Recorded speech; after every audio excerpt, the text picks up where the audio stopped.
The dust that clung to Pearl Kingston's threadbare dress was nothing compared to the dust that had settled on her dreams, but she knelt there anyway in the dying light of a Colorado evening, hands clasped so tight her knuckles had gone white, praying for something she could barely name anymore.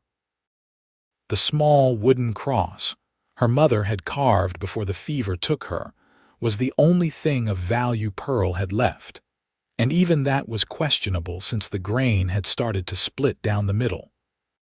Fort Garland stretched behind her, a collection of weathered buildings and broken promises, but she had walked to the edge of town where the prairie grass began because she could not bear to let anyone see her like this.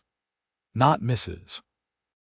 Henderson, who ran the boarding house where Pearl owed 3 months' rent. Not Samuel Morris, who had promised to marry her before running off to the silver mines with her savings. Not any of the pitying faces that had watched her father drink himself into an early grave 6 months back. "Please," she whispered into the wind that came down from the Sangre de Cristo Mountains, carrying the scent of pine and the promise of an early autumn in this year of 1878. "I do not know what else to do. I have tried everything. I need help. I need a miracle." The sun was setting in that particular way it did in Colorado, painting the sky in shades of orange and purple that might have been beautiful if Pearl had the energy to notice. She was 22 years old and felt ancient. Her stomach had been empty since yesterday afternoon. The boarding house would throw her out by week's end. She had no family, no prospects, and no reasonable hope that tomorrow would be any different than today. Maybe I am the answer you needed. Pearl's eyes flew open and she scrambled to her feet, nearly losing her balance in her worn boots. A man sat astride a large bay horse not 10 feet from where she knelt, and she wondered how she had not heard him approach. He was tall even sitting down, with shoulders that spoke of hard work and a face that the sun had weathered into something rugged but not unkind. His hat shaded his eyes, but she could see he was watching her with an expression she could not quite read. "I did not mean to startle you," he said, swinging down from the saddle with an easy grace. "I was heading back to my ranch when I saw you out here. It will be dark soon." "Not safe for a woman alone." "I am fine," Pearl said automatically, though they both knew it was a lie. She brushed at her dress, embarrassed and then angry at being embarrassed. "I was just heading back to town." "You were praying," he said, and it was not a question. He removed his hat, and she saw he had dark hair going gray at the temples, a strong jaw, and eyes that were a startling green even in the fading light. He looked to be in his early 30s. "I did not mean to intrude on that, but I heard what you said about needing help." Pearl felt her cheeks burn. "How much did you hear?" "Enough to know you are in some kind of trouble." He turned his hat in his hands, and she noticed his fingers were calloused, the hands of a man who worked for a living. "My name is Elijah Turner. I own the Triple T Ranch about 5 miles north of here, and I find myself in need of help as much as you seem to need it." "I do not understand," Pearl said slowly. "My sister lived with me until 3 months ago," Elijah said. "She ran the household, did the cooking, kept the books. Then she met a man from Denver and got married, moved away. I am happy for her, but it left me in a difficult position. I have 12 ranch hands and no one to cook for them or manage the house. I have been looking for someone to hire for weeks now, but most women in Fort Garland are already settled with families or not interested in ranch work." Pearl's heart had started to beat faster. "You are offering me a job, room and board, plus $30 a month," Elijah said. "It is hard work. Cooking 3 meals a day for 13 men, keeping the main house clean, helping with the books if you can read and write. But you would have your own room, plenty of food and honest pay for honest work." It was too good to be true, which meant it probably was not true at all. Pearl had learned that lesson the hard way with Samuel Morris. Why would you offer this to a stranger? You do not know anything about me." "I know you were praying like someone at the end of her rope," Elijah said quietly. "I know you are in Fort Garland alone, which means you probably do not have family nearby. I know you are dressed well enough to show you have pride, but worn enough to show you have been struggling. And I know that something in my gut told me to stop and talk to you instead of riding past." He met her eyes directly. "I am a good judge of character, Miss Kingston, Pearl Kingston, Miss Kingston. I am offering you honest work for honest pay, nothing more, nothing less. You would be an employee with your own quarters. My ranch hands are good men, and I do not tolerate any disrespect toward women. You would be safe and fed and paid." Pearl wanted to cry, but she had learned to swallow tears years ago. "Can you give me a moment to think? Take your time." She turned away from him, looking out at the prairie that stretched endlessly toward the mountains. Her choices were limited to non-existent. Mrs. Henderson would throw her out in a few days. She had no money, no family, and winter was coming. She could try to find work in town, but she had already asked at every establishment and been turned away. The alternative was something she did not want to consider, the kind of work that some desperate women turned to when all other doors closed. Or she could trust this stranger who had appeared like an answer to a prayer. "Can I ask you something?" Pearl turned back to Elijah. "Why did you really stop? The truth." He considered her for a long moment. "The truth is I have been lonely," he said finally. "The ranch runs well enough, but it has been quiet since my sister left. I miss having someone to talk to over breakfast, someone who makes the house feel like a home instead of just a place to sleep. I am not looking for anything improper," he added quickly. "But I would appreciate the company of someone civilized, and you looked like you needed help, so I thought perhaps we could help each other." It was the most honest thing anyone had said to her in months. Pearl made her decision. "I can cook and clean, and I read and write just fine," she said. "My father taught me before he—" She did not finish that sentence. "I can start whenever you need me." Something that might have been relief crossed Elijah's face. "Can you be ready tomorrow morning? I can send a wagon to pick you up." "I can be ready in an hour," Pearl said. "Everything I own fits in one trunk." "Then let us go now," Elijah said. "We can stop by wherever you are staying, collect your things, and head to the ranch. I will pay you the first month in advance so you can settle any debts in town." Pearl felt something unfamiliar bloom in her chest and realized with a start that it was hope. "Mr. Turner, you do not have to. Call me Elijah," he said. "And yes, I do. Come on, let us get you home, home." The word echoed strangely in Pearl's mind as she rode beside Elijah on his horse, her small trunk tied to the saddle. Mrs. Henderson had been surprised to receive payment in full and even more, surprised that Pearl was leaving so suddenly. But she had not asked too many questions. Pearl suspected the older woman was simply relieved to have the room available for a paying tenant. The ride to the Triple T Ranch took just over an hour, with darkness falling completely by the time they approached. Pearl had never been much of a rider, so Elijah had seated her in front of him, his arms on either side as he held the reins. It should have been uncomfortable, being so close to a strange man, but somehow it felt safe instead. "There," Elijah said, and Pearl looked up to see lights in the distance. The ranch house was larger than she had expected, a solid two-story structure built from timber and stone. Outbuildings dotted the property, and she could see a large barn, several corrals with horses, and what looked like a bunkhouse off to the side where warm light spilled from the windows. "It is beautiful," Pearl said, and meant it. "My father built the main house 30 years ago," Elijah said. "I have been adding to it over the years. The ranch runs about 2,000 head of cattle, plus horses. We sell beef to the Army at Fort Garland and to buyers in Denver." He helped her down from the horse and carried her trunk up the front steps. The main house had a wide porch with rocking chairs that Pearl could imagine using on summer evenings. Inside, the space was clean but clearly lacking a woman's touch. Functional furniture, bare walls, everything organized but stark. "Your room is upstairs," Elijah said. "Second door on the right. It has a bed, dresser, washstand. My sister left some things behind that might fit you if you need them. My room is at the end of the hall. There is a third bedroom we use for storage." Pearl followed him up the stairs, her footsteps echoing on the wood.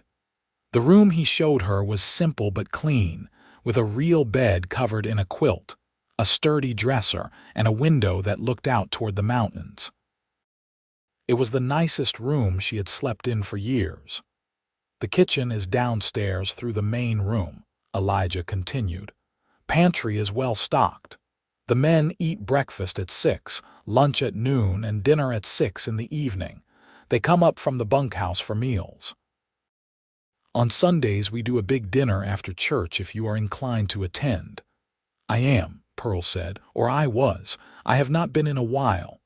"Well, you are welcome to ride in with me if you like." Elijah set her trunk down by the dresser. "I will let you settle in. There is water in the kitchen if you need to wash up. I already ate in town, but I can show you the pantry if you are hungry." "I am fine," Pearl lied, not wanting to be a burden on her first night. Elijah gave her a knowing look. "Miss Kingston, if you are going to be cooking for 13 men, you need to keep your strength up. Come downstairs when you are ready and I will fix you a plate." He left before she could argue, his footsteps fading down the stairs. Pearl sat on the bed and felt the tears she had been holding finally fall. But they were different tears than the ones she had been swallowing all month. These were tears of relief, of gratitude, of the overwhelming sensation of being pulled back from the edge of a cliff. She had been about to fall over. When she went downstairs 20 minutes later, Elijah had set out bread, cheese, cold beef, and fresh milk. Pearl ate slowly, trying not to show how hungry she actually was, while Elijah sat across from her with a cup of coffee. "Tell me about the men I will be cooking for," Pearl said. "Good workers, all of them," Elijah replied. "Most have been with me for years. Pete Henderson is the foreman. He has been here since my father's time. There is Miguel and Carlos, brothers from New Mexico. Jake Wilson, Tom Anders, Frank McCarthy, and a few younger hands who come and go with the seasons. They are rough around the edges but decent men. They will treat you with respect or answer to me. And you run the whole ranch yourself. Pete handles most of the day-to-day operations," Elijah said. "I manage the business side, make the big decisions, work alongside the men when needed. It keeps me busy." "You have other family besides your sister?" "Not anymore. My parents passed some years back. My sister Hannah is in Denver now with her husband. They are expecting their first child in the spring." He smiled slightly. "I am going to be an uncle. That must be exciting." "It is, though I worry about Hannah. Denver is so far away." He shook his head. "But that is her life now. I am happy for her." Pearl finished her meal and helped Elijah clean up, learning where things were kept in the kitchen. The pantry was indeed well stocked with flour, sugar, salt, coffee, dried beans, and preserves. There was a cold cellar with meat and vegetables. She could work with this. "I will do my best," Pearl said as Elijah walked her back upstairs. "I promise you will not regret hiring me." "I do not think I will," Elijah said. "Get some rest, Miss Kingston. Tomorrow will be a long day." Pearl slept better that night than she had in months, despite being in a strange place. Or maybe because of it. For the first time in a long while, she felt like she was somewhere she was meant to be. She woke before dawn, dressed in her least worn dress, and went down to the kitchen to start breakfast. By the time the sun started to rise, she had coffee brewing, biscuits in the oven, bacon frying and eggs ready to scramble. She heard the men coming before she saw them, their voices carrying across the yard as they washed up at the pump outside. Elijah came down first, looking surprised to find everything already underway. "You did not have to start so early." "I wanted to make a good first impression," Pearl admitted. "I think you will do just fine." The ranch hands filed in, stopping short when they saw Pearl at the stove. Pete Henderson, a grizzled man in his 50s, removed his hat and nodded respectfully. "Morning, madam." "Good morning," Pearl said. "Please sit. Breakfast is almost ready." The men sat at the long table, clearly on their best behavior with a woman present. Pearl served them generous portions of eggs, bacon, and biscuits with gravy, then refilled coffee cups as they ate. The conversation was muted at first, but gradually the men relaxed, talking about the day's work ahead. "This is the best breakfast I have had in months," Miguel said, his English accented but clear. "Miss Kingston, you are a blessing." Pearl felt herself blush at the praise. She caught Elijah watching her from the end of the table, a slight smile on his face. The days settled into a rhythm. Pearl woke early to make breakfast, cleaned the main house while the men were out working, prepared lunch, did laundry and mending in the afternoon, then made dinner.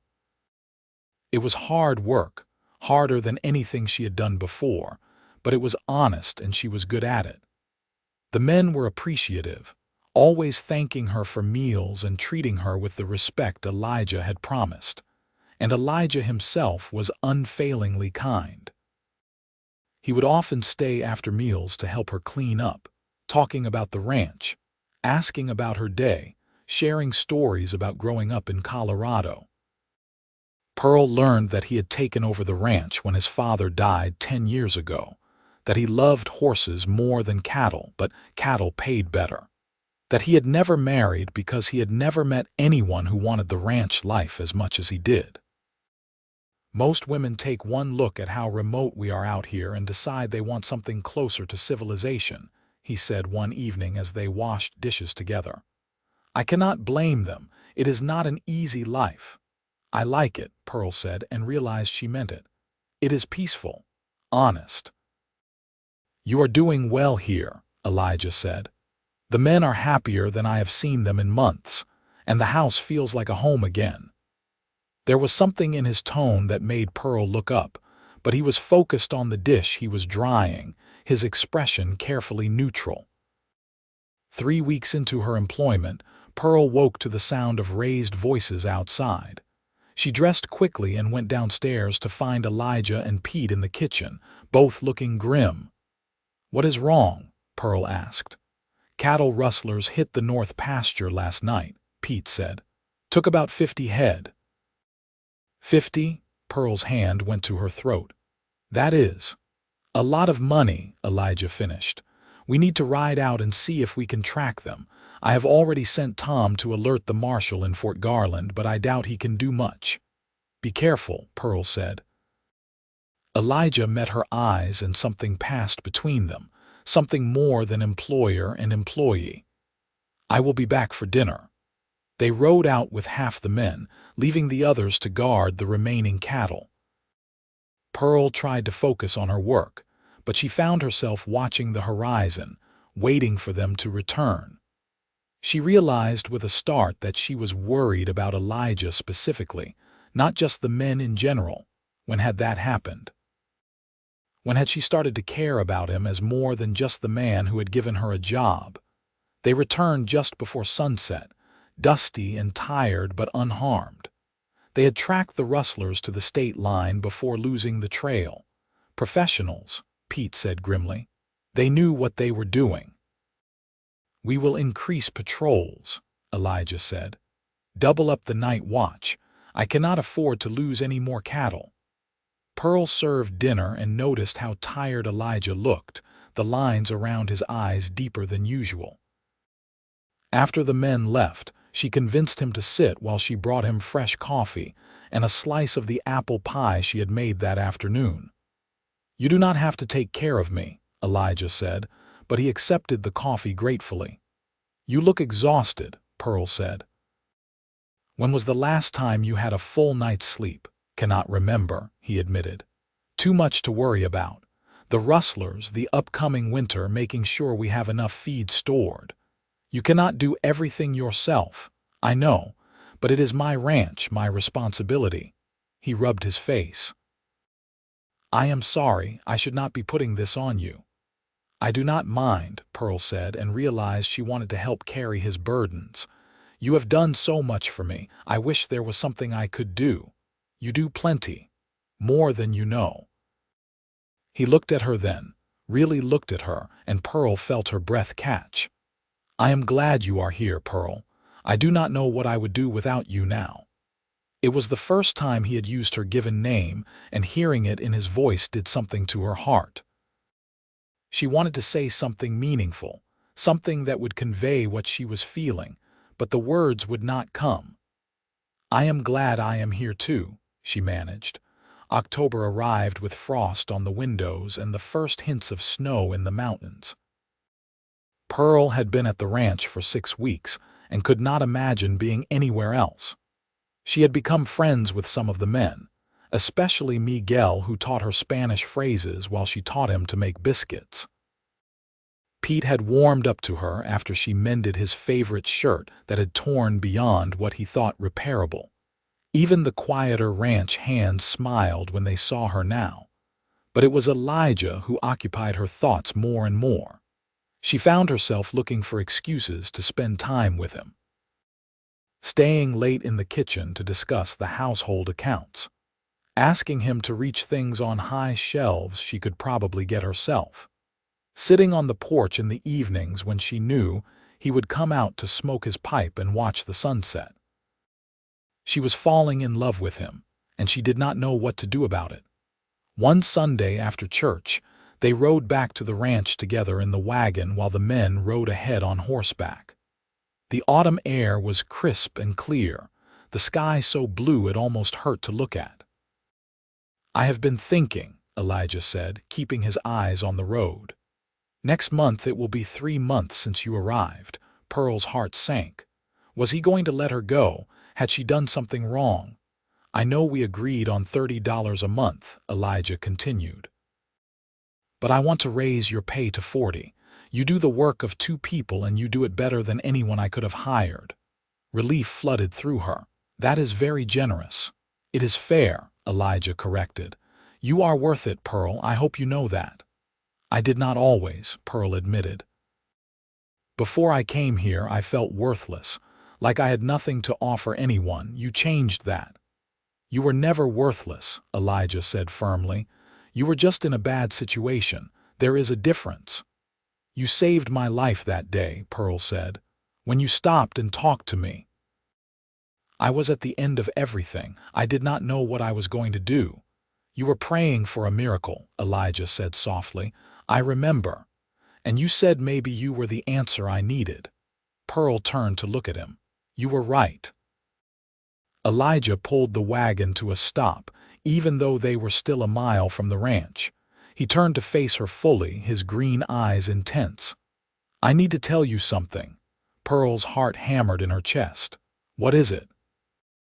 When I saw you that day, kneeling in the grass, I felt something I had never felt before. Like God himself had put you in my path for a reason. I told myself I was just offering you a job, that it was a practical arrangement, but that was not entirely true. He took a breath. I was drawn to you from the first moment, and every day since then that feeling has only grown stronger.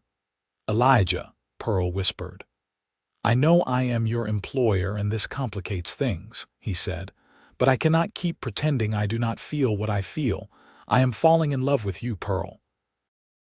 Maybe I have been since that first day, and if you do not feel the same, I will understand and we can go on as we have been. But I had to tell you. I had to be honest. Pearl felt tears prick her eyes, but they were happy tears this time. I feel the same way. I have been trying to keep things professional, but I cannot help it. You are everything I never thought I would find. Kind and honest and strong. I love you, Elijah." He reached for her hand, his calloused fingers wrapping around hers. "I want to do this right. I want to court you properly, take our time, make sure this is what we both want." "I already know what I want," Pearl said, "but I understand. We can take our time." He lifted her hand to his lips and kissed her knuckles gently. "You are a gift, Pearl Kingston. A miracle." The courting period was both wonderful and frustrating. Elijah was determined to be a gentleman, which meant stolen moments of hand-holding, chaste kisses on the cheek, long conversations on the porch while carefully maintaining a respectable distance. The ranch hands figured out what was happening almost immediately, and Pete made it clear that everyone approved. "About time the boss found himself a good woman," he told Pearl one day. "He has been alone too long." November brought the first real snow, blanketing the ranch in white and making outside work more difficult. Pearl spent more time indoors, often working on sewing projects by the fire while Elijah did paperwork at his desk. They had fallen into a comfortable domesticity that felt like a preview of what marriage might be like. Elijah proposed on a clear December evening, a month before Christmas. They had finished dinner and were sitting on the porch despite the cold, wrapped in blankets and watching the stars. "I have something for you," Elijah said, pulling a small box from his pocket. Pearl's breath caught as he opened it to reveal a simple gold band with a small diamond. "It was my mother's," Elijah said. "My father gave it to her when they married. I want you to have it if you will have me." He slid off the bench to kneel in front of her. "Pearl Kingston, will you marry me? Will you be my wife, my partner, the mother of my children someday if we are blessed? Will you build a life with me here on this ranch?" "Yes," Pearl said through happy tears. "Yes to all of it." He slipped the ring on her finger and then, finally, kissed her properly. It was everything their first kiss should be, gentle and passionate and full of promise. They married in January of 1879, in the small church in Fort Garland with the ranch hands and a few townspeople in attendance. Hannah had traveled from Denver despite her advanced pregnancy to be there, crying happy tears as she watched her brother marry the woman who had brought joy back into his life. "I knew the moment I saw you together," Hannah told Pearl after the ceremony. "I have never seen Elijah look at anyone the way he looks at you." The wedding night was tender and sweet, Elijah patient with Pearl's inexperience, showing her with actions and words how much he loved her. Afterward, lying in his arms in the bed they would now share, Pearl felt a completeness she had never known existed. "I still cannot believe this is real sometimes," she whispered. "That I went from having nothing to having everything." "You always had worth," Elijah said, pressing a kiss to her hair. "You just needed the chance to see it, and I needed you to make my life complete. We saved each other, Pearl." Their first year of marriage was filled with the normal adjustments and compromises of learning to live together as husband and wife. There were disagreements about small things like how to organize the kitchen or whether they needed a new horse, but they always talked through their differences. The deep love and respect they had for each other formed a foundation that could weather any small storm. Spring brought new calves and the hard work of branding and roundup. Pearl learned to keep the books properly, taking over that duty from Elijah and discovering she had a head for numbers. The ranch prospered under their joint management. Summer saw Hannah visit with her new baby son, and Pearl fell in love with being an aunt. Watching Elijah hold his nephew made her heart ache with longing for children of their own. "Soon," Elijah promised when she mentioned it. "We have time." Fall arrived with the cattle drive to Denver, and for the first time Pearl went along, riding in the wagon while Elijah and the men drove the herd. It was an adventure that brought them even closer together, working as a team to overcome the challenges of the trail. And winter returned, bringing their first Christmas as a married couple. They celebrated with the ranch hands, Pearl cooking a massive feast while Elijah surprised everyone with small gifts he had bought in Denver. In February, Pearl realized her monthly courses were late. By March, there was no denying the truth. She was expecting a baby. Elijah's reaction was everything she could have hoped for. He whooped with joy, picked her up and spun her around, then immediately set her down and apologized for being too rough. He fussed over her constantly, trying to prevent her from doing any heavy work, until she finally had to sit him down and explain that pregnant women did not break at the slightest touch. "I am just so happy," Elijah said, "and I want to take care of you." "You do take care of me," Pearl assured him, "but I need to keep working. I will go crazy if I have to sit around doing nothing for 6 months. They compromised. Pearl kept cooking but let some of the lighter hands help with the heavy lifting. She did less laundry and more sewing, preparing baby clothes and blankets. Elijah built a cradle in the evenings, working on it lovingly by lamplight. The pregnancy progressed smoothly through spring and into summer. Pearl's belly grew round and she felt the baby move, those flutters that became kicks and rolls. Elijah would place his hand on her stomach every night, talking to their child, telling stories about the ranch and all the things they would do together. "Boy or girl, it does not matter," he said, "as long as you are both healthy." "I think it is a boy," Pearl said. "He kicks like a boy." Or she is a strong girl who takes after her mother.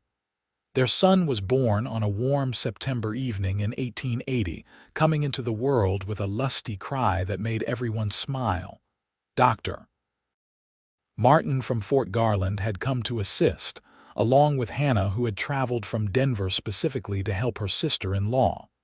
"He is perfect," Elijah said, tears streaming down his face as he held his son for the first time.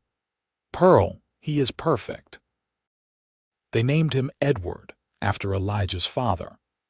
Little Edward had his father's green eyes and his mother's dark hair, and from the beginning he was a happy, healthy baby who loved being held and sung to. Pearl had never known love like this existed. The love she had for Elijah had been profound, but the love she felt for their son was something different, equally powerful but so fierce it sometimes frightened her. "I would do anything to protect him," she told Elijah one night as she nursed Edward. "I know," Elijah said. "I feel the same way about both of you." They settled into the rhythms of parenthood. Edward was an easy baby, sleeping reasonably well and happy to be passed around to the ranch hands who all doted on him. Miguel carved him wooden toys. Pete made him a tiny pair of boots. Even the gruffest cowboys turned to mush around the boss's baby boy. The ranch continued to thrive. Elijah made smart investments and the herd grew. By Edward's first birthday, they were one of the most successful ranches in the area. They added more land, built a new barn, and hired additional hands to manage the increased workload. Pearl had found her calling as a mother and rancher's wife. She managed the household with efficiency, raised her son with love, and stood beside her husband as his partner in all things. The girl who had knelt in the grass praying for a miracle felt like a different person, someone from a past life. 2 years after Edward was born, Pearl found herself pregnant again. This time the pregnancy was more difficult, with morning sickness that lasted well into the 4th month and constant fatigue. But Elijah was patient and supportive, taking over more of her duties without complaint. Their daughter was born in early spring of 1883, a tiny thing with a head full of blonde hair that neither parent could account for, until Hannah mentioned that their mother had been blonde as a girl. "What should we name her?" Elijah asked, holding his daughter with the same wonder he had shown with Edward. "I want to name her after my mother," Pearl said. "Patricia, Patricia Rose. It is beautiful, she is beautiful, you are beautiful." Elijah leaned down to kiss his wife's forehead. "How did I get so lucky?" "We both got lucky," Pearl said, "when we found each other that day." Patricia, who they called Patty, was different from Edward. Where he had been easy and placid, she was demanding and spirited. She cried more, needed more attention, wanted to be held constantly. But she was also joyful, quick to smile and laugh, capturing everyone's hearts. Edward, now 3 years old, was initially uncertain about the new baby but quickly adapted to being a big brother. He would bring her toys and sing to her in his off-key toddler voice, making both parents smile. The years flowed by like water. Edward grew into a sturdy boy who loved horses and followed his father everywhere. Patty became a whirlwind of energy who kept everyone on their toes. Pearl and Elijah's love deepened with each passing season, the passion of new love maturing into something richer and more enduring. In 1885, when Edward was 5 and Patty was 2, Pearl found herself pregnant again. This pregnancy was easier than Patty's but harder than Edward's, and at 31 years old, she felt the tiredness more acutely. "This is the last one," she told Elijah firmly. "3 is plenty." "Whatever you want, my love," Elijah said, though he was clearly thrilled at the prospect of another child. Their second son was born in December, a Christmas baby with a shock of dark hair and his father's strong features. They named him Samuel, and he was the perfect blend of his siblings, easier than Patty but more alert than Edward had been. The ranch house that had once felt empty now rang with the sounds of children. Toys scattered across the floors, small boots lined up by the door. Laughter and occasional tears and the constant noise of a busy family. Pearl looked around her home one evening while Elijah gave the children their baths upstairs and felt overwhelming gratitude wash over her. 7 years ago, she had been kneeling in the grass with nothing and no one, praying desperately for help. Now she had a husband who loved her, 3 healthy children, a home, and a purpose. Elijah came downstairs with Samuel in his arms, Edward and Patty following behind in their nightshirts. "Someone wants a story from Mama," Elijah said. Pearl gathered her children around her, Edward on one side, Patty on the other, while Elijah sat across from her with Samuel. She told them a story she had made up about a brave cowboy and a clever ranch girl who had adventures on the prairie, and watched their eyes grow heavy as sleep claimed them one by one. After the children were in bed, Pearl and Elijah sat on the porch as they had so many evenings before. The stars were brilliant in the clear December sky, and a light snow was beginning to fall. "You remember the day we met?" Pearl asked. "Every detail," Elijah said. "I was riding back from town, thinking about how empty the house felt. Then I saw you kneeling there, and something told me to stop. I was praying for a miracle, and I said maybe I was the answer you needed." Elijah smiled. "I think we were the answer each other needed." "I love you," Pearl said, "more than I ever thought it was possible to love another person." "I love you too," Elijah said. "You are my miracle, Pearl. You and our children and this life we have built together. All of it." The children grew. Edward became interested in the ranch operations, following Pete around and learning about cattle and horses. Patty developed a love for books and would spend hours looking at the pictures in the few volumes they owned, making up stories to match the illustrations. Samuel was the explorer, always wandering off and having to be retrieved from some adventure. In 1888, when Edward was 8, Elijah began teaching him to ride properly. Pearl watched from the porch as father and son worked together in the corral, Elijah patient and encouraging, Edward determined to master the skill. "He is so much like you," Pearl said that evening. "He has your stubbornness," Elijah replied with a smile. "That is determination, not stubbornness." "Of course, my love." Patty at 5 demanded to learn to ride too, not content to let her brother have all the attention. She proved to be a natural, fearless in a way that made Pearl's heart leap into her throat. But Elijah taught her well, instilling proper respect for the animals while nurturing her confidence. Samuel at 3 was still too young for formal lessons, but he would sit on the horses while they were standing still, chattering away to them like they could understand every word. The ranch had grown significantly over the decade. They now ran 3,000 head of cattle and employed 20 men full-time. The original bunkhouse had been expanded and a second one built. They had contracts with the Army and several Denver businesses, making the Triple T one of the most successful ranches in southern Colorado. But success brought new challenges. Rustlers were still a problem, though less frequent. Harsh winters could devastate the herd. Prices fluctuated with the market. Elijah worked long hours to keep everything running smoothly, and Pearl worked equally hard managing the household and helping with the business end. On their 10th wedding anniversary in January of 1889, Elijah surprised Pearl with a trip to Denver. Hannah agreed to watch the children, and for 4 days Pearl and Elijah rediscovered what it was like to be just a couple instead of parents and ranchers. They stayed in a nice hotel, ate in restaurants, went to a theater performance, and spent long hours in bed talking and making love without worrying about small voices calling for them. It was wonderful, but by the 4th day they both admitted they missed the children terribly.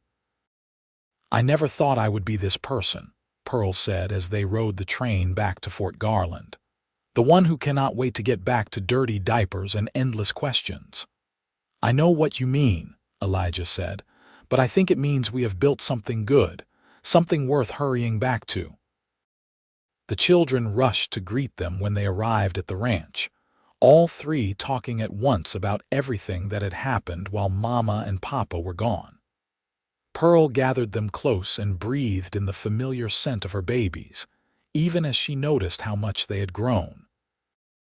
"Edward is almost as tall as my shoulder," she remarked to Elijah that night. "They grow fast," Elijah agreed. "Sometimes I wish I could slow time down." "Me too. But then I think about all the good things still to come, watching them grow into who they are meant to be. Maybe grandchildren someday, though I am in no hurry for that." "Definitely not," Elijah said firmly, making Pearl laugh. In 1890, tragedy struck when Pete Henderson suffered a heart attack while working. He died before the doctor could arrive, and the entire ranch mourned the loss of the foreman who had been there for over 30 years. Elijah took it hard, blaming himself even though there was nothing he could have done. Pearl held him while he cried, this strong man who had always been her rock, and reminded him that Pete had lived a good life doing work he loved. "He told me once that this ranch was his family," Pearl said, "that he had never regretted staying. You gave him that, Elijah. You gave him a place to belong."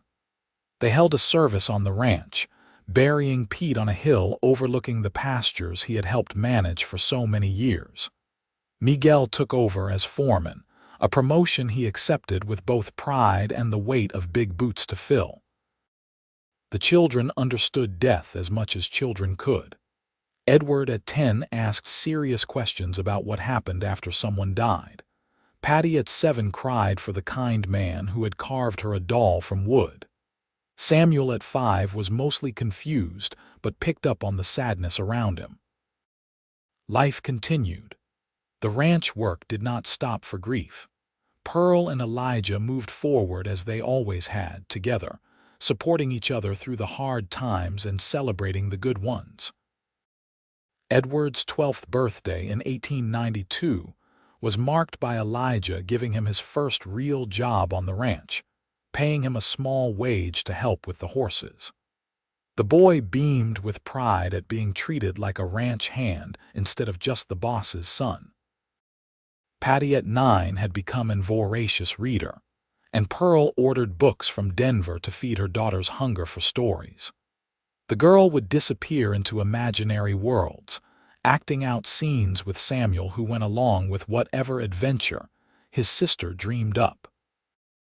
Samuel at 7 was the peacemaker of the family, the one who could diffuse arguments between his siblings and make everyone laugh with his observations about the world. In 1894, Fort Garland got a new school teacher, a young woman from Boston who brought new teaching methods and books. Pearl enrolled all 3 children, though Edward complained about having to spend time in a classroom when he could be working on the ranch. "Education is important," Pearl insisted. "You need to know more than just cattle and horses." "Your mother is right," Elijah said. "I can manage the ranch because I can read, write, and do mathematics. You need those skills." Edward grumbled but obeyed and eventually admitted he did not mind school as much as he had feared. Patty loved it, soaking up knowledge like a sponge. Samuel did well enough, more interested in playing with the other children than in the lessons themselves. The years continued their march forward. Edward entered his teenage years and his voice began to change, his body stretching upward as he shot up in height. Patty developed her mother's fierce independence and her father's stubbornness. Samuel remained the happy child who found joy in simple things. In 1896, when Edward was 16, he asked his father if he could work on the ranch full-time instead of continuing school. "I know everything I need to know," Edward argued. "I want to be a rancher like you. I do not need more schooling." Elijah considered his son's request carefully. "What does your mother say?" "She wants me to finish," Edward admitted. "But Pa, I am ready. I can do the work of a full hand." "You know I can." "I do know that," Elijah said. "You are a fine worker, but your mother is wiser than both of us, and if she says you should finish school, I am inclined to agree with her." They compromised. Edward would continue school but work full-time during summer and help on weekends and evenings during the school year. It was not everything the boy wanted, but it was enough. Patty at 13 had begun to notice boys, much to Elijah's consternation. Pearl tried not to laugh at her husband's overprotective father routine, but it was amusing to see him flustered. "She is too young," Elijah insisted. "She is 13, the same age I was when I first noticed boys existed," Pearl said. "She is not getting married tomorrow. She is just growing up." "I do not like it." "You do not have to like it. You just have to accept it." Samuel at 11 was still more interested in adventures than in school or girls, which was a relief to both parents. The turn of the century brought changes to Fort Garland and the surrounding area. More people were moving west, bringing new ideas and technologies. Talk of automobiles and electric lights seemed like fantasy, but Pearl and Elijah had lived long enough to see incredible changes. "When I first came to Colorado," Elijah said one evening, "it was still wild territory. Now we have telephones in town and talk of paving the main street." "Progress," Pearl said. "Though I am not sure I want it to progress too much. I like our life as it is." "So do I," Elijah agreed, "but I suppose we cannot stop time." In 1902, Edward at 22 announced he wanted to marry. The girl was Sarah Jenkins, daughter of a rancher from the next county over. Pearl liked her immediately, a practical girl who was not afraid of hard work and clearly loved Edward deeply. The wedding was held at the ranch in June, a beautiful ceremony that brought tears to Pearl's eyes as she watched her firstborn son make his vows. He looked so much like Elijah had at that age, tall and strong and earnest. "Our baby is all grown up," Pearl whispered to Elijah during the reception. "He is a good man," Elijah said. "We raised him right." Edward and Sarah moved into the foreman's house that Miguel had vacated to build his own place on the edge of the property. It was strange at first having Edward living so close but not in the main house, but Pearl adjusted. Patty at 19 had become a beautiful young woman with her own ideas about the world. She talked about going to Denver to study, about seeing more of the country before settling down. Elijah wanted to forbid it, but Pearl talked him into letting their daughter spread her wings. "She needs to know her own mind," Pearl said. "If we hold too tight, we will lose her. If we let her go, she will come back to us." Patty went to Denver in the fall of 1902 to attend a women's college, staying with Hannah and her family. She wrote letters every week describing her classes and the city and all the new experiences she was having. Pearl missed her daughter terribly, but was proud of her courage. Samuel at 18 had grown into a quiet, thoughtful young man who loved the ranch but wondered sometimes about the wider world. He talked about traveling, maybe going to California or even further. "What would you do there?" Elijah asked. "I do not know yet," Samuel admitted. "I just feel like there is something out there waiting for me to find it." "Then you should look for it," Pearl said. "When you are ready." In 1904, Edward and Sarah had their first child, a daughter they named Pearl after her grandmother. Pearl held her granddaughter and felt the circle of life complete itself in a profound way. "She is beautiful," Pearl said, tears streaming down her face. "Just like her grandmother," Edward said, making Pearl laugh through her tears. Being grandparents brought a new dimension to Pearl and Elijah's relationship. They had more time now, with the children grown and the ranch running smoothly under Edward and Miguel's joint management. They could take long rides together, sit on the porch for hours, travel to Denver to visit Patty. Patty graduated from college in 1905 and surprised everyone by announcing she was engaged to a lawyer from Denver, a good man named Robert, who clearly adored her. The wedding was in Denver, a grand affair that made Pearl feel out of place in her simple dress, but Patty made sure her mother felt included in everything. "None of this would have been possible without you and Papa," Patty said. "You gave me the foundation to build my dreams on." Samuel left for California in 1906, promising to write and visit. It was hard watching her youngest leave, but Pearl knew he needed to find his own path. He sent postcards from San Francisco describing the ocean and the city and all the amazing things he was seeing. Pearl and Elijah settled into the quiet rhythm of late middle age. They were 50 and 56 respectively, grandparents, successful ranchers, and deeply in love after 27 years of marriage. One evening they sat on the porch as they had countless times before, watching the sunset paint the sky in brilliant colors. The ranch stretched out before them, beautiful and prosperous and alive with the work of good people. "You ever think about that day we met?" Pearl asked. "All the time," Elijah said. "Best day of my life, mine too." Even though I did not know it at the time. Pearl leaned her head on his shoulder. "You saved me, Elijah, in every way a person can be saved." "You saved me too," Elijah said. "I was existing, not living. You brought joy and purpose and love into my life. You gave me children and a home and a reason to build something lasting."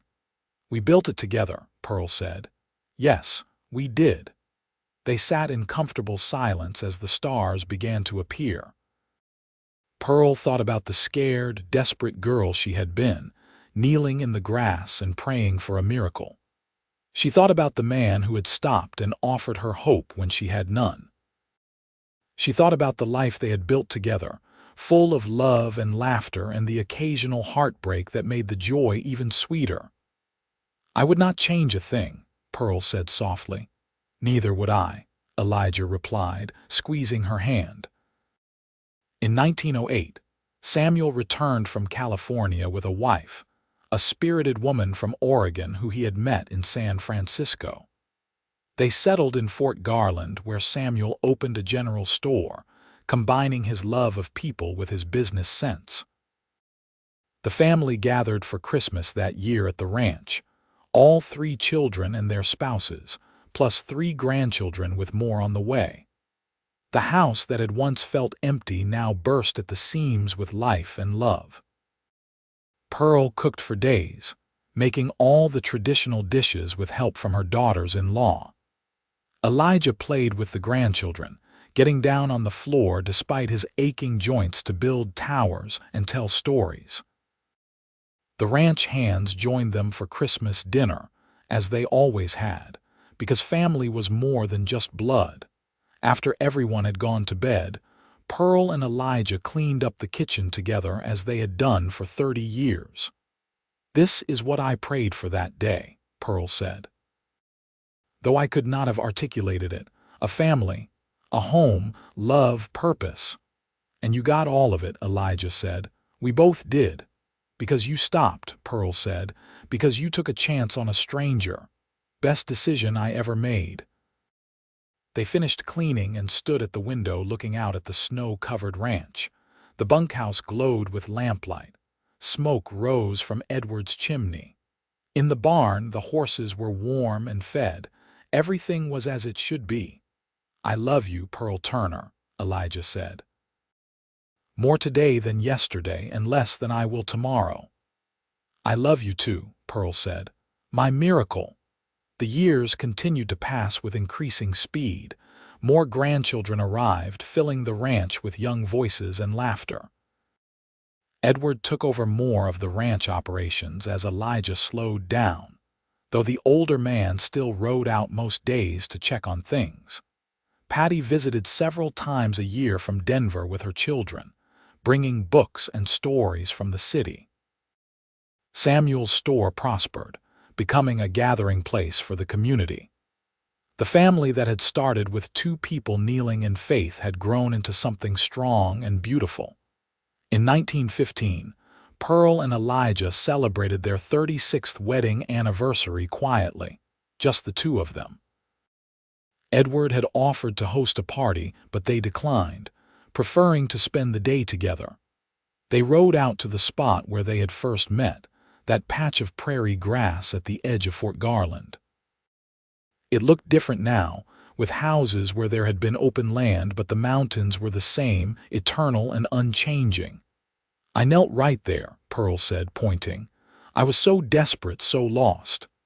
And I came riding up that path," Elijah said. "Saw you and knew I had to stop." "Do you think it was fate?" Pearl asked. "That we were meant to find each other?" "I think God answers prayers in unexpected ways," Elijah said. "You prayed for help and He sent me. I had been praying for someone to share my life with, and He sent you." "We are both the miracle then," Pearl said. "Yes, we are." They stood hand in hand, 2 people who had found each other when they needed it most and built a life that exceeded their wildest dreams.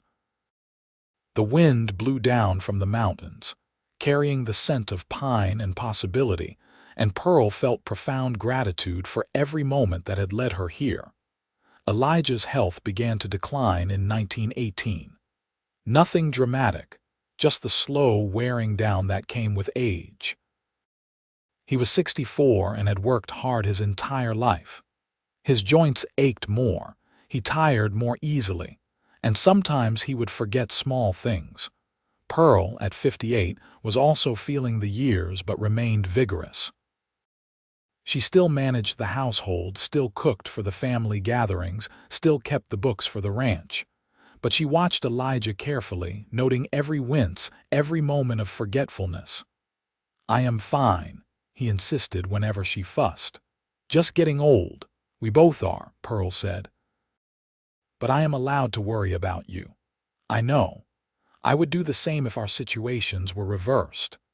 In the spring of 1920, Elijah suffered a stroke. It was mild as such things went, leaving him weak on one side but still able to speak and think clearly. The doctor said he might recover some function with time and rest. Pearl became his nurse, caring for him with the same devotion he had shown her throughout their marriage. She helped him with exercises to regain strength, made sure he ate properly, sat with him for hours while he rested. "I am sorry," Elijah said one day. "I know this is not what you signed up for." "In sickness and in health," Pearl reminded him. "I meant those words, Elijah, every one of them." He recovered slowly over the summer, regaining some use of his affected side, though he would never be as strong as he had been. But he was alive and still himself, still the man Pearl had fallen in love with all those years ago. They celebrated their 41st anniversary in January of 1921, surrounded by family. 3 children, 7 grandchildren, and another on the way. The ranch still prospered under Edward's management. Patty had written a book that was being published in Denver. Samuel had expanded his store and was now an important businessman in Fort Garland. "We did good," Elijah said to Pearl that night after everyone had gone. "Our children are happy and healthy. Our grandchildren are growing up strong. The ranch will continue for another generation at least." "We did very good," Pearl agreed. "I am proud of everything we built together." "I am tired," Elijah admitted, "but it is a good tired, the tired of a life well lived." Pearl understood what he was saying, the subtext beneath the words. They were in the final chapter now, and while neither knew how long it would last, they both understood it was coming. They made the most of the time they had. They sat on the porch every evening, weather permitting, and watched the sunsets. They talked about memories, laughing over shared jokes from decades past. They looked at photographs of their children and grandchildren, marveling at how quickly time had passed. Elijah passed away peacefully in his sleep in March of 1922, at the age of 68. Pearl woke beside him as she had for over 40 years and knew immediately that he was gone. She did not cry at first, just held his hand and whispered that she loved him, that she would miss him, that she would see him again someday. The funeral was large, attended by people from all over the county. Elijah had been respected and liked, a fair employer and a good neighbor. Pearl stood beside her children and accepted condolences, functioning on autopilot, holding herself together through sheer force of will. It was later, alone in the house that felt too big and too empty, that she finally let herself break. She cried for the man she had loved, for the life they had shared, for all the tomorrows they would not have. But even in her grief, Pearl felt gratitude. Gratitude for every day she had been given with Elijah, for the love that had sustained her for 43 years, for the family they had created together. She found a letter he had written to her, left in his desk with instructions that it be given to her after he died. "My dearest Pearl," it read in his familiar handwriting. "If you are reading this, then I have gone on ahead. I am sorry to leave you, but I am grateful for every moment we had together. You were my miracle, my answered prayer, the best decision I ever made. Thank you for saying yes to a dusty rancher all those years ago. Thank you for building a life with me. Thank you for loving me. I will be waiting for you on the other side, my love. Until then, live fully. Enjoy our children and grandchildren. Remember me with smiles instead of tears. You gave me everything. I love you, always and forever. Your Elijah." Pearl read the letter through tears, then carefully folded it and placed it in the box where she kept her most precious memories. The simple gold ring on her finger caught the light, the ring Elijah had given her when he proposed all those years ago. She would grieve, but she would also live, because that was what Elijah would want. She would love her family, continue her work, and carry their shared memories forward until the day she could see him again. Pearl lived for another 12 years, dying peacefully at the age of 72 in 1934. She remained active until the very end, running the household, playing with her great-grandchildren, telling stories about the old days when the West was still wild. On her last evening, sitting on the porch she had sat on thousands of times before. She looked out at the ranch and smiled. She thought about a desperate girl kneeling in the grass, praying for a miracle. She thought about a kind man who had stopped to help a stranger. She thought about the life they had built together, full of love and laughter and hard work and joy. "I am ready," she whispered to the wind. "I am ready to see you again, Elijah." She closed her eyes as the sun set over the mountains, and when Edward came to check on her an hour later, she had passed peacefully, a slight smile on her face. They buried Pearl beside Elijah on the hill overlooking the ranch, the same hill where they had buried Pete all those years ago. The headstone was simple. Pearl Kingston Turner, 1856–1934. Beloved wife, mother, grandmother, she found her miracle. The ranch continued for generations, passing from Edward to his children and their children after them. The story of how it all started, of a woman praying and a man who stopped to help, became family legend, told and retold to each new generation. Because that was the power of love, real love, the kind Pearl and Elijah had shared. It did not just last a lifetime. It echoed forward through the years, touching lives that would never know them directly but would benefit from the foundation they had built. Two people who had found each other when they needed it most and built something that would last forever. A true miracle, in every sense of the word.